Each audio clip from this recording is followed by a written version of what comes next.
Good morning, good afternoon, good evening. May all of us be blessed by God with love, joy, peace, and happiness. And may the good news today will continue to bless your life and help you to become good children of God. God bless you all. From Psalm 105, verses 1 to 3. The Lord remembers His covenant forever. Give thanks to the Lord. Invoke His name. Make known among the nations His deeds. Sing to Him. Sing to His praise.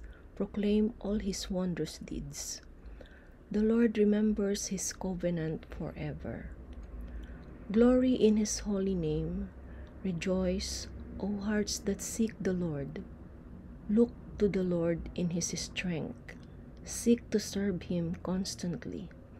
The Lord remembers His covenant forever. Pasalamatan niyo ang Panginoon, sambahin ninyo Siya, ihayag sa mga tao ang Kanyang mga ginawa. Awitan niyo Siya ng mga pagpupuri, ihayag ang lahat ng kamangha-mangha niyang mga gawa. Purihin niyo ang Kanyang banal na pangalan, magalak kayo, kayong mga lumalapit sa Kanya. Magtiwala kayo sa Panginoon at sa Kanyang kalakasan. Palagi kayong dumulog sa Kanya. Purihin ang Panginoon. Let's pray. Sinabi mo, Panginoon, na mapalad kaming mga taong may takot sa Panginoon. Pinupuro ka namin, Panginoon, sa mga kadakilaan mo. Sinabi mong pagpapalain mo ang aming mga anak kung malugod kaming sumusunod sa iyong kautusan. Ang mga anak ay magiging matagumpay dahil ang angkan ng may namumuhay ng matuwid ay pagpapalain mo. Gabayan mo po ang aming pamilya, 10 ng aming mga mahal sa buhay, na mamuhay ng matuwid magpakailanman. Samo at dalangin namin sa tanging pangalan ni Jesus. Amen. Ang tema po ng ating topic ay Gift of Hope. Nanood ako ng retreat kaninang umaga. Sabi po sa Jeremiah chapter 29 verse 11, For surely I know the plans I have for you, says the Lord, plans for your welfare and not for harm, to give you a future with hope. Alam ko kung paano ko tutuparin ang mga plano ko para sa kabutihan ninyo at hindi sa kasamaan nyo, at plano para bigyan kayo ng pag-asa na magkaroon kayo ng mabuting kinabukasan. Ito po ay tungkol sa pag-asa. Sa ating buhay daw, marami tayong prosesong pinagdadaanan. May mga goal tayo sa buhay. Simula pagkabata, may pangarap tayo na gustong maabot. Pero may nakaplano sa atin ng Diyos. Sa bawat stages ng plano sa atin ng Panginoon, binibigyan niya tayo ng test, binibigyan niya tayo ng pagsubok. Hinahayaan niya tayo na mahirapan para daw matuto tayong tumawag sa Panginoon. So, pinahihirapan tayo. Tinetest ang ating patience kung hanggang saan maaabot ng ating kalakasan yung mga hirap na ibibigay sa atin. Bakit niya ibinibigay sa atin yun? Para mahanap natin ang pag-asa sa Kanya. Hinahayaan niya tayo na mahirapan para daw matuto tayong tumawag sa Panginoon at madama natin na kailangan natin ang Diyos sa bawat proseso ng ating buhay. So, hanapin natin ang pag-asa, na ang pag-asa ang magiging solusyon sa problema natin. At ang pag-asa natin ay ang Panginoon. So kapag nahihirapan daw tayo, kunyari problema sa negosyo, problema sa pamilya, lahat ng klase ng problema, wala ka nang alam na solusyon. Minsan, ang iniisip lang nating takbuhan ay ang ibang tao, mag-anak, kapatid. Pero wala na. Dumating na tayo sa punto na wala na tayong matakbuhan. Wala nang gustong magtiwala sa iyo, kunyari sa pera. So anong mangyayari? Ang pag-asa na lang natin ay ang Diyos. So lilinaw ang isipan mo at maliliwanagan ka na ang Diyos lang ang pag-asa natin, hindi ang ibang tao.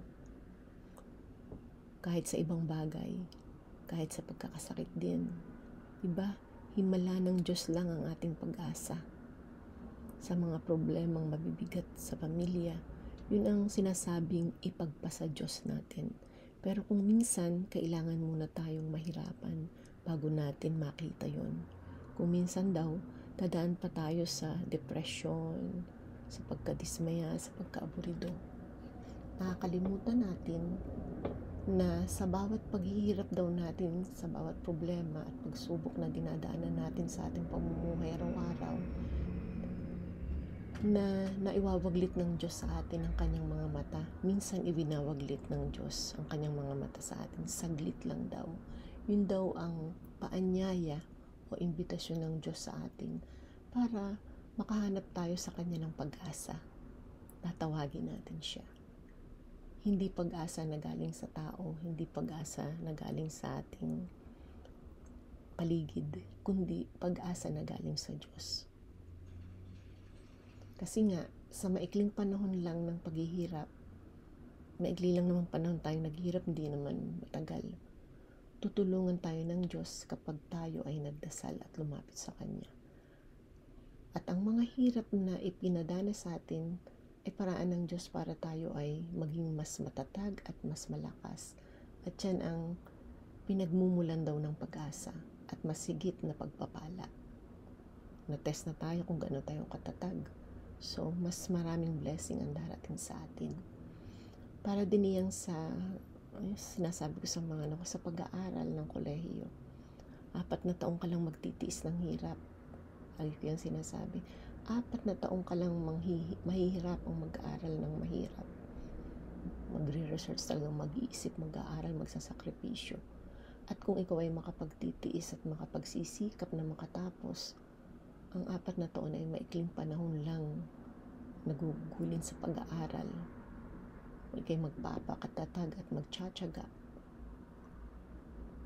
Ang paghihirap mong yun ay, ang kapalit ay panghabang buhay na magandang buhay. Yung 4 na taon na ginugol mo sa pag-aaral ay magpapatatag at magpapalakas ng iyong pamumuhay habang buhay. Siyempre, sa tulong ng Panginoon.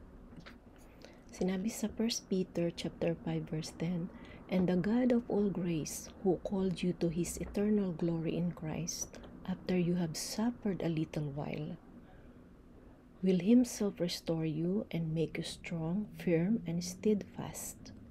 So, maikling panahon lang ang paghihirap natin. Pagkatapos nito, tutulungan tayo ng Diyos para maging ganap ang buhay nyo. At siya rin ang magpapatatag at magpapalakas sa inyo dahil siya ang pinagmumulan ng lahat ng pagpapala. Siya ang ating pag-asa. Diba? Kasabay pa ng pagsubok sa atin para makita nating sandalan natin ng Panginoon. Minsan dumarating ang tao sa panahon na yung para kang nade-depress, ay mo makakita ng ibang tao. Gusto mo mag-solo, lumalayo ka. Hindi ka sumasali sa mga socialization. Ayaw mo makisalamuha. Yun daw ang tinatawag na solitary confinement. Tayo daw lahat ng tao ay dumaranas ng solitary confinement. Kaya daw may humahantong sa suicide, yung mga hindi makayanan ang pag-iisa. Kasi parang pinasok ni Satan, hindi siya nakapagdasal ng maayos. So, kapag na-invade ni Satan ang isip natin, yun ang tendency ng tao. Tinatawag daw tayo ng Panginoon sa ganitong sitwasyon. Kung tayo ay nakakaranas ng solitary confinement, tinatawag daw tayo ng Panginoon sa ganitong sitwasyon. Yun daw ay invitation sa atin ng Panginoon para mag-participate sa Holy Eucharist. Yung pupunta ka ng simbahan, magsisimba ka. A-attend ka ng misa. Kaya nga, kung patuloy tayong nag-aaral ng kanyang salita, alam natin ang gagawin natin sa mga panahong tayo nahihirapan, sa panahong tayo sinusubok, kasi nandito sa banal na kasulatan ang mga dapat nating gawin. Alalahanin nga natin yung sa Corinthians chapter 16, verse 13, magpakatatag, magpakatibay, magpakatapang, yung sinasabi doon para hindi tayo masubok. Tayo ay hindi bibigay. Yun ang laging sinasabi ni Saint Paul. Kagaya dun kahapon sa The Beatitudes, matutong magtiis. Mas mapalad ang nagtitiis. Mas mapalad ang nahihirapan.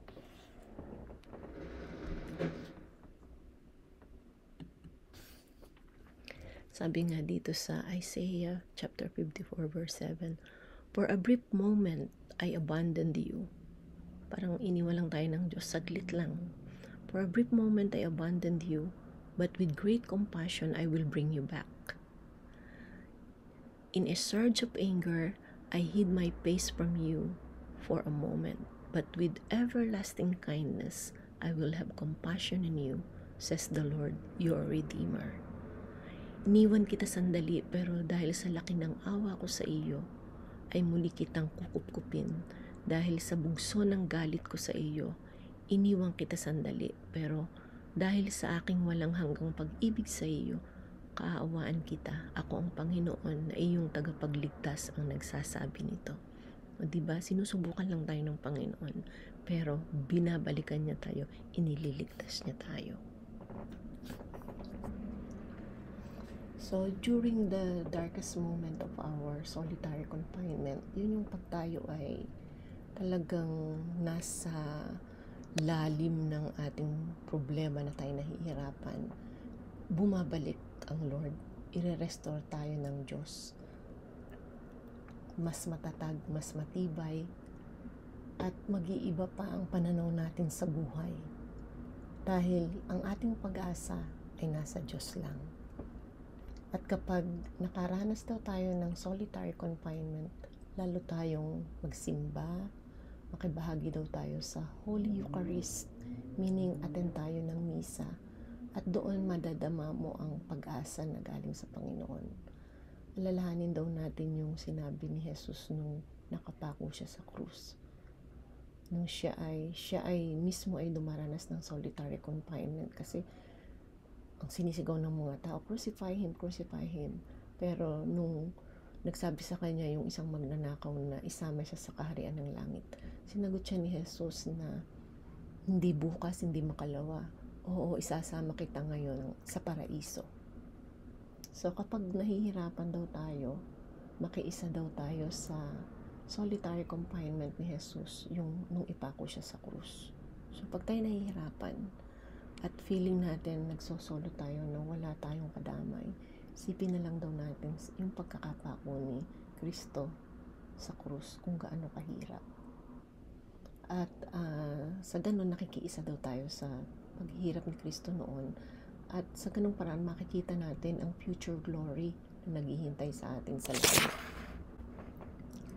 Kaya nung sinabi ng Panginoon, iniwan kita saglit, pero dahil sa laki ng awa ko sa iyo, ay muli kitang kukupkupin. Dahil sa bugso ng galit ko sa iyo, iniwan kita sandali. Pero dahil sa aking walang hanggang pag-ibig sa iyo, kaawaan kita.